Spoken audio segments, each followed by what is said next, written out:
Murakaza neza kuri Zaburi Voice, aho amagambo mu gitabo cya Zaburi ahinduka indirimbo zihumuriza umutima. Zaburi Voice, ijwi rya Zaburi ku isi yose.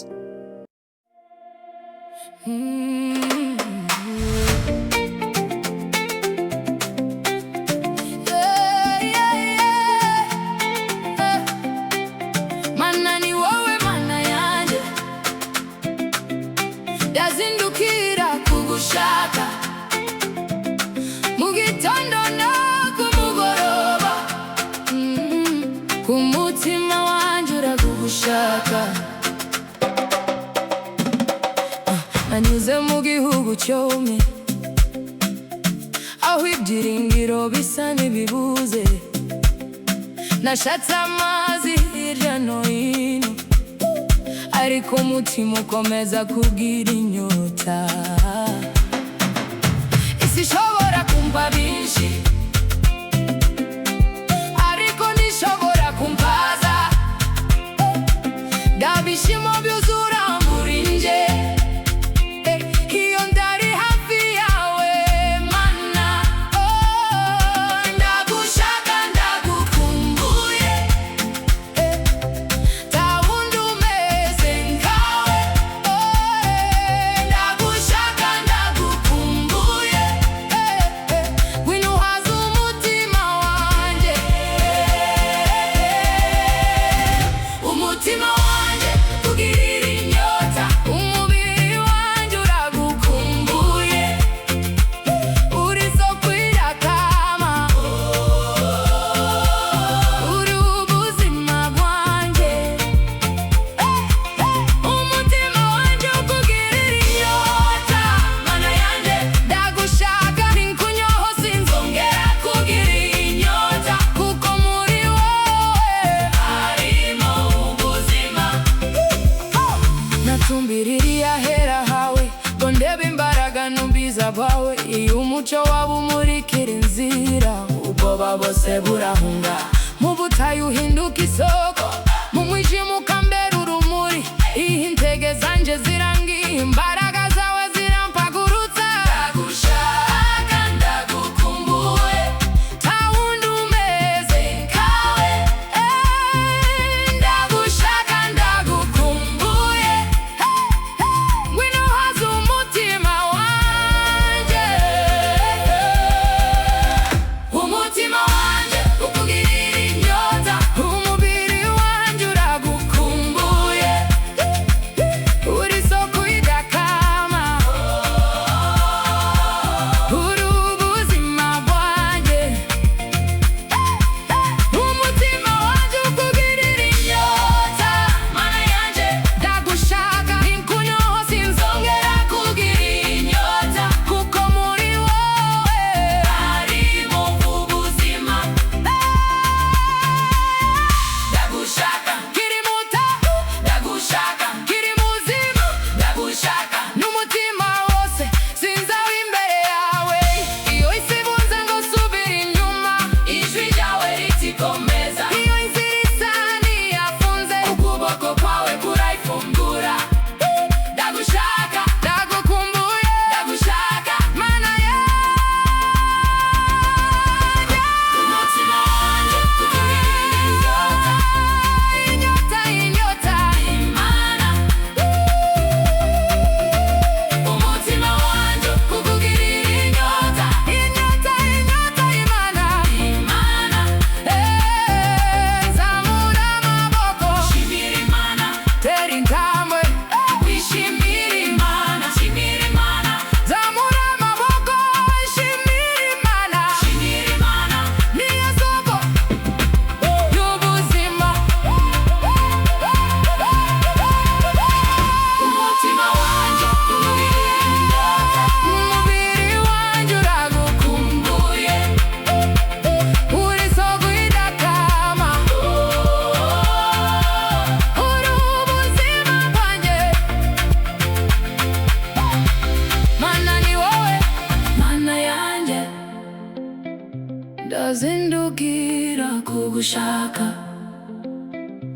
Umutima wanjye ukugirira inyota, kandi muri wowe da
wakoze.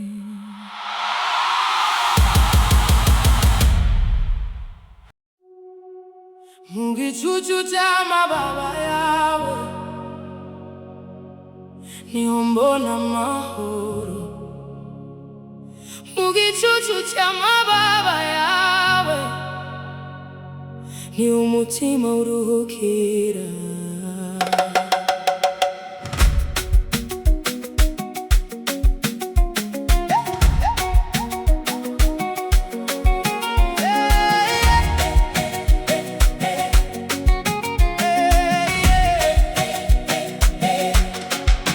Iyo nijoro ndyamye ndasinzire, ibitekerezo bikuzura umutwe, ibibazo bintera ubwoba, nibuka ko uri kumwe nanjye, ndagutekereza mu bicuku bijoro, nibuka ibyo wankoreye, amahoro yawe akamanuka, umutima wanjye ukongera gutuza, kuko wambereye umufasha, sinzatinya ibiri imbere,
igicucu cy'amababa